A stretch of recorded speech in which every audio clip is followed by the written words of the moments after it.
Welcome to the Mind of Business Success podcast. I'm your host, Alicia Cramer. Our guest today is Ben Munday. We're going to talk about your body. Welcome to the show, Ben. Thank you so much for having me. It's a pleasure to be here. So right now, people are saying to themselves, what does the body have to do with business? Let's talk about that. Let's talk about who you are, what you do in your business, so people have some context for this conversation. Of course, absolutely. The body in business, it's almost forgotten, isn't it? We're so busy kind of thinking. So within my business, I'm a body-orientated coach, and I go into businesses or work with kind of founders or people in business, and I help them reconnect with their body through movement, through different techniques, so that when they align their kind of thinking brain and their feeling body, really good things start to happen. You mentioned, being in our head and kind of getting stuck really in our mind, and we have a tendency to do that.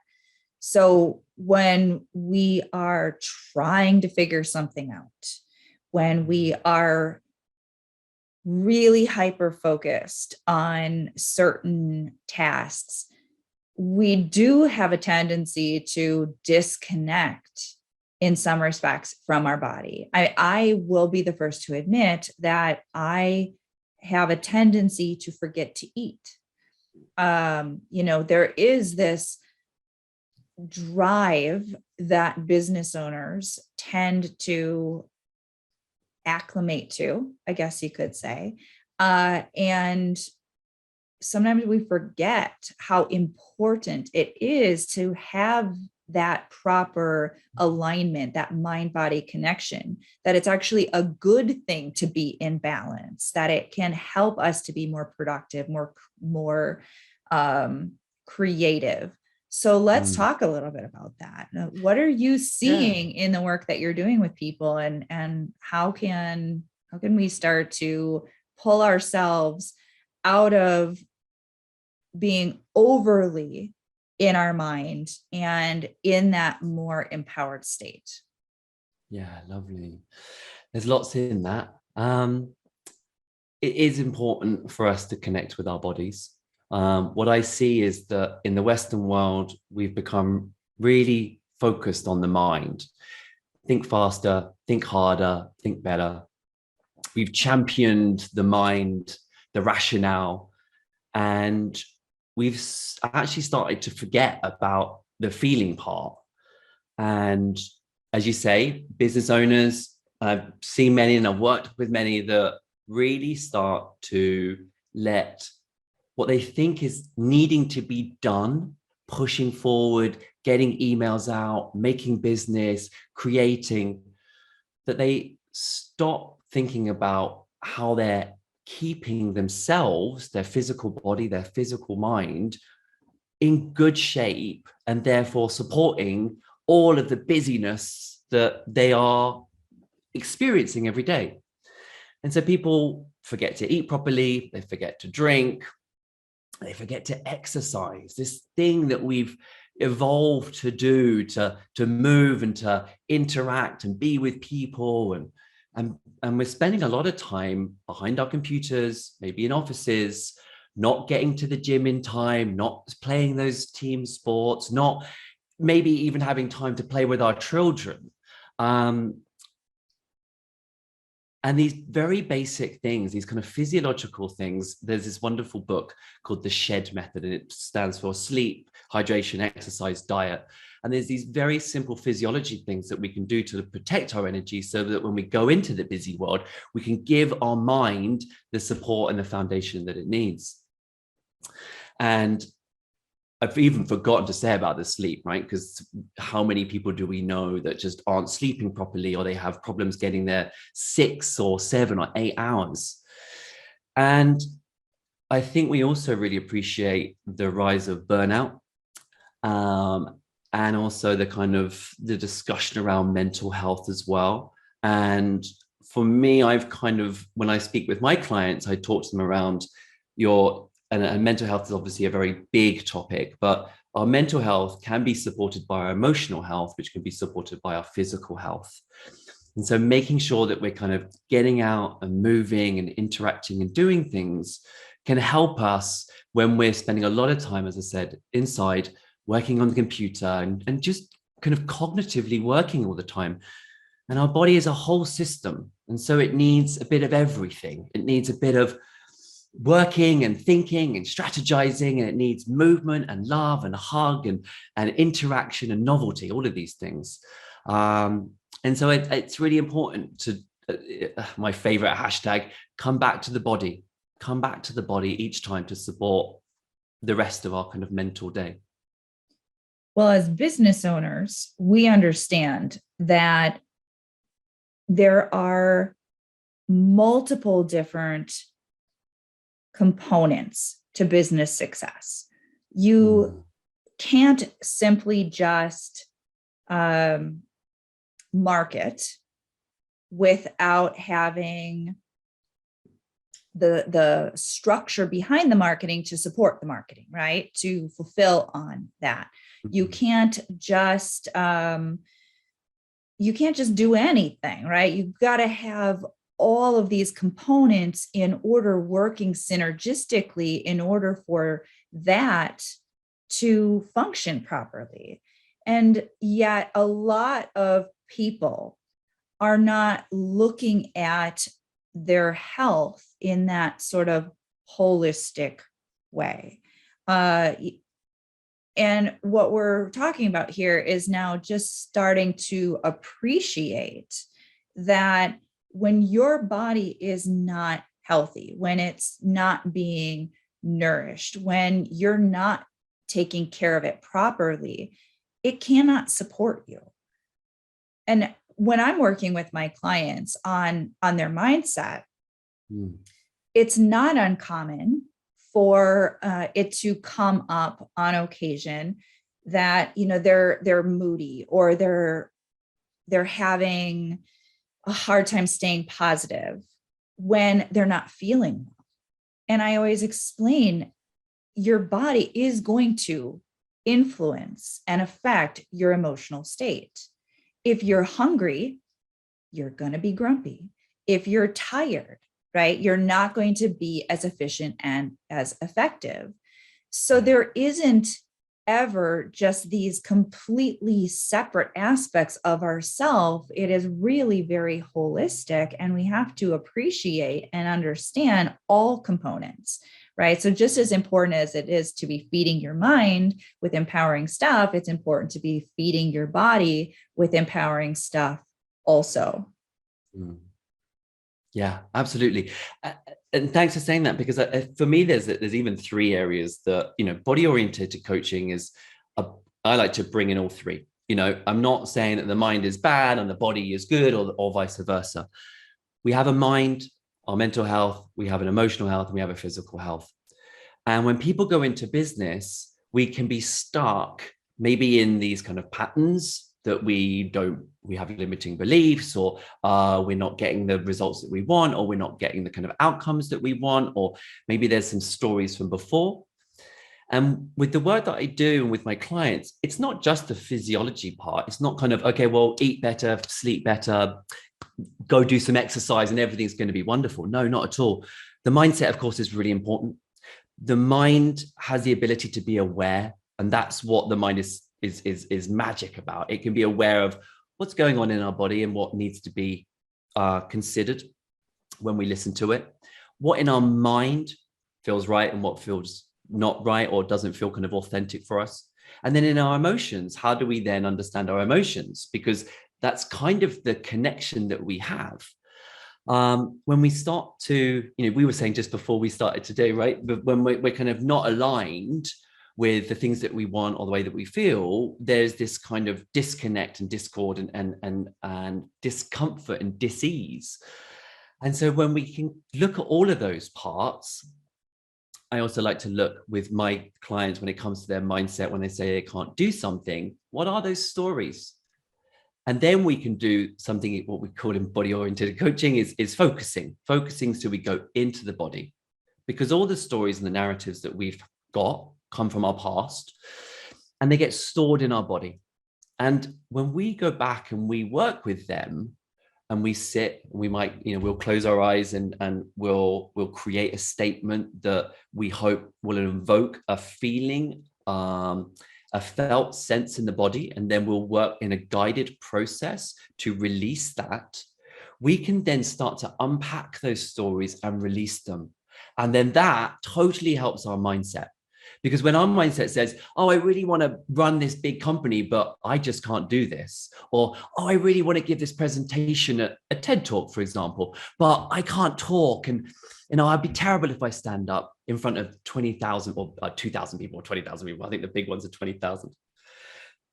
You can do that. You can stand and you can talk. Like there's no kind of problem with you actually doing it in a manufactured way. More like you just have a story. So through body-orientated coaching, we do some kind of somatic work, what's being held in the body. And so when we open up, that mindset really just has so much potential. And all of a sudden it kind of totally, someone's like, oh, yeah, I can do this now. And it might not just be overnight. And of course, the body is, it takes a bit of time and a bit of repetition, but, just, a couple of weeks or a couple of months, it depends on how deep it is, of course. But things like that, certainly within business, you can see huge benefits from just working with these, again, coming back to the body.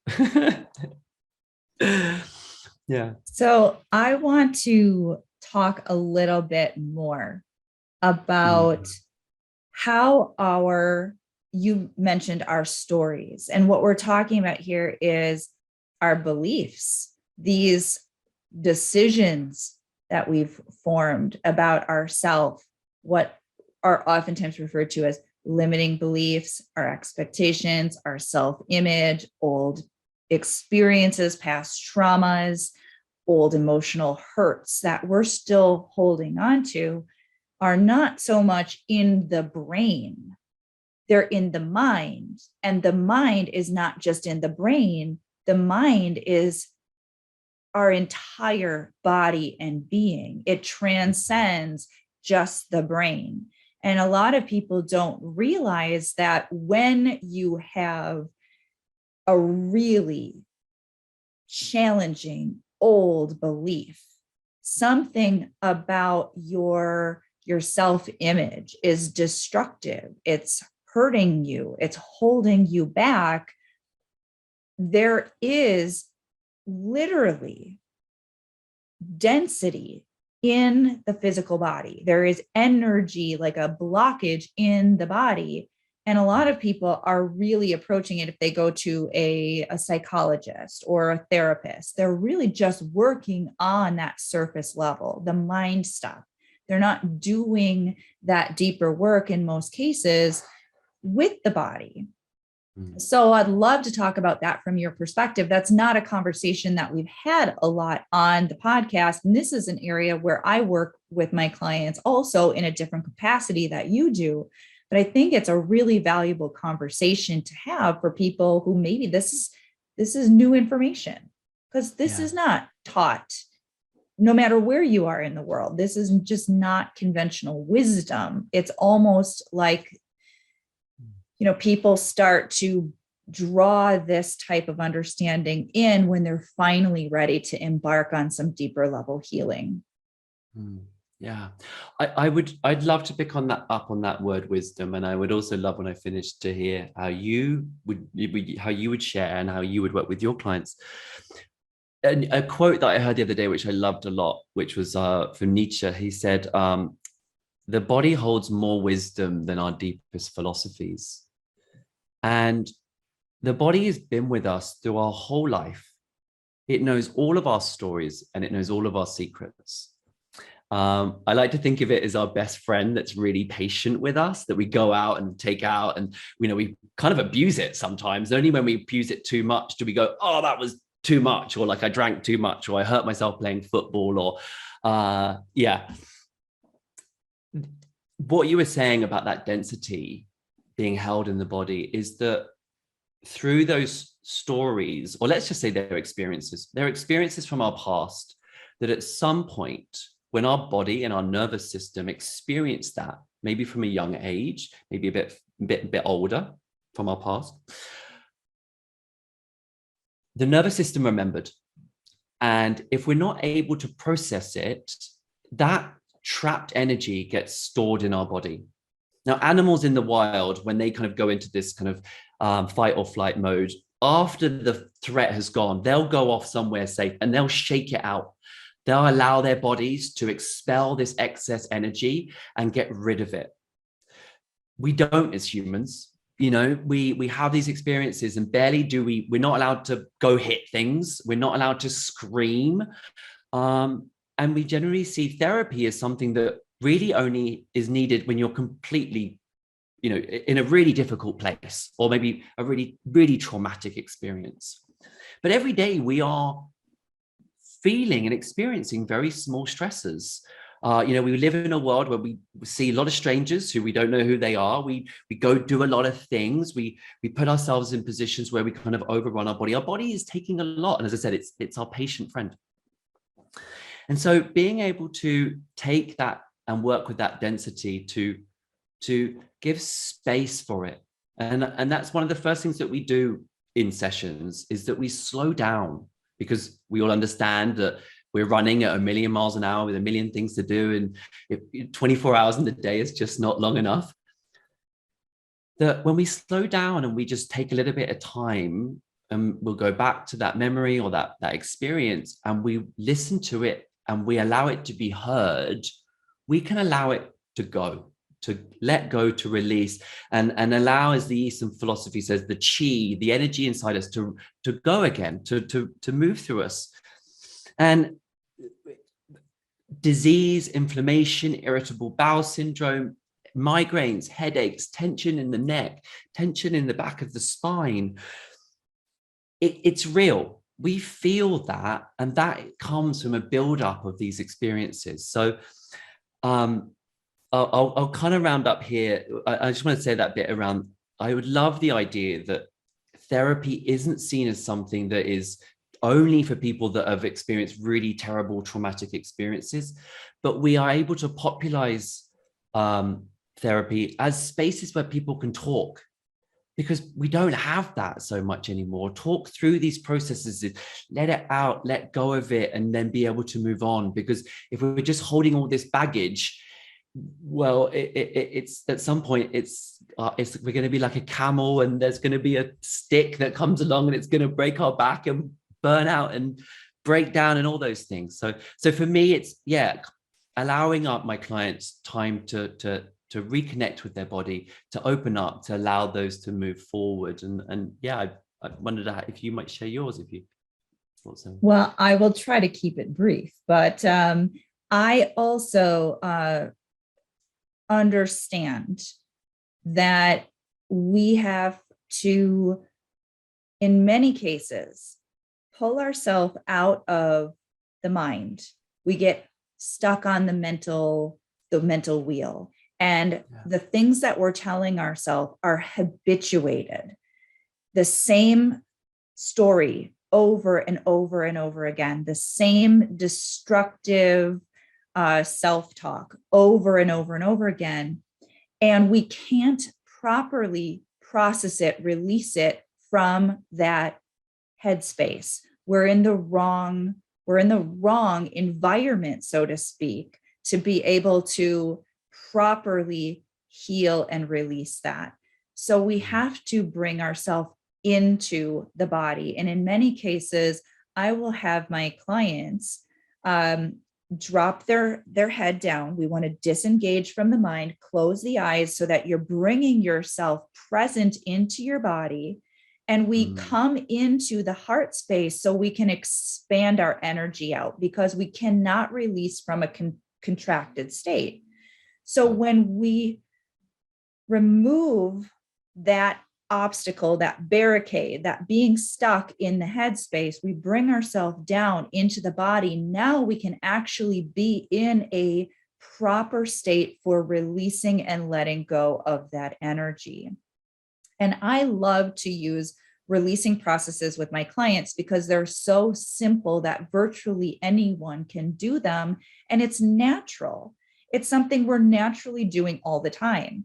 You go walking down the street and somebody gives you a dirty look, as long as you don't have an old emotional trigger on that experience, like something that snaps up, into that old triggered pattern of, so self-conscious or whatever it is, you're going to see that you're going to have an immediate emotional response.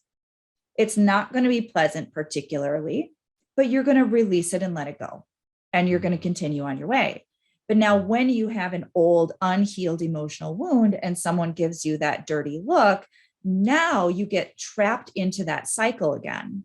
And it's the same old story. Oh, I'm not good enough. People don't like me. See, I'm overweight. See, I'm ugly, right? The same pattern plays out over and over, and you get stuck on that same loop. So when we bring ourselves into the body, we take ourselves out of that loop. Now we can allow that energy that we're feeling in, we call it emotion. We put a label on it. I feel sad. I feel hurt. I feel angry. And we're able then to, with our intention, pull that up, release, and let it go. I always say it's properly releasing the energy. It's properly releasing those emotions, something that we're naturally doing every single day, all throughout the day, unless we have one of those blockages, one of those old, unhealed, unresolved emotional things, the old self-image, the old story, the old hurt, the old trauma.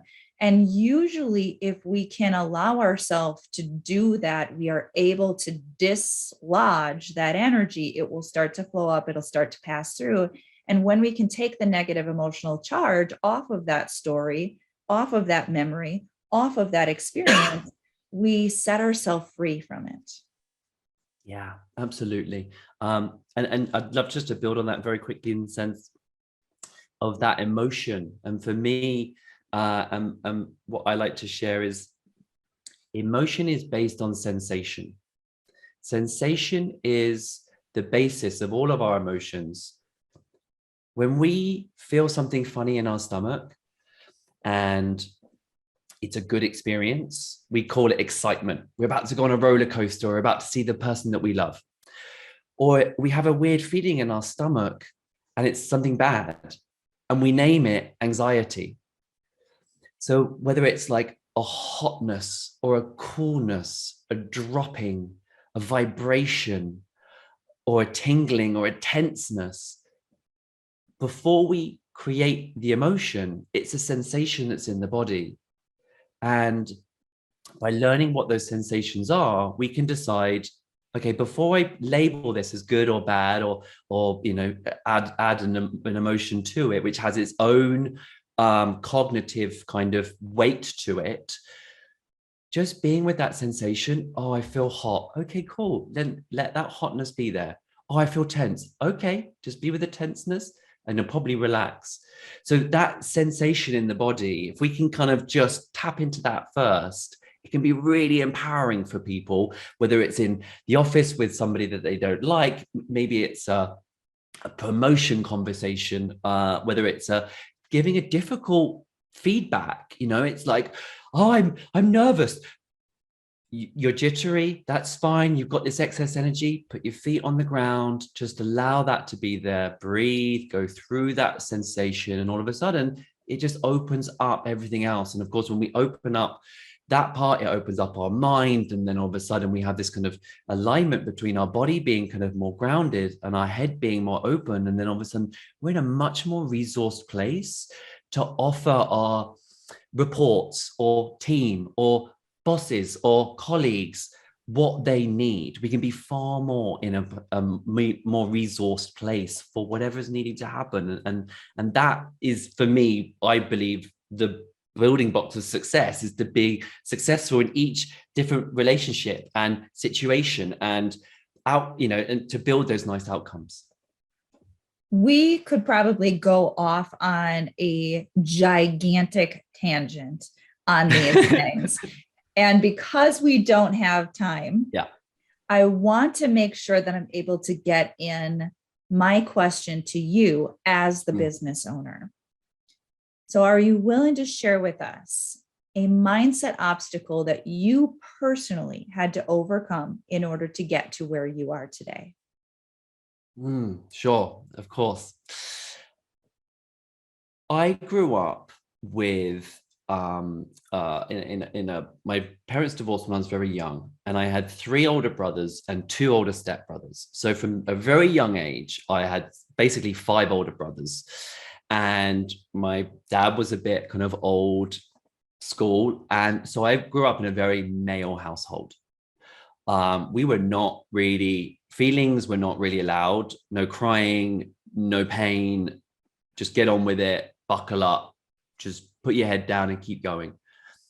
And I think for me, the mindset of allowing my emotions to be both, I like to talk about yin and yang, you know, this kind of like male dominant, go out, make, create, linear direction. And then they're kind of more easier, softer, receptive, understanding, empathetic, rounder, of yin.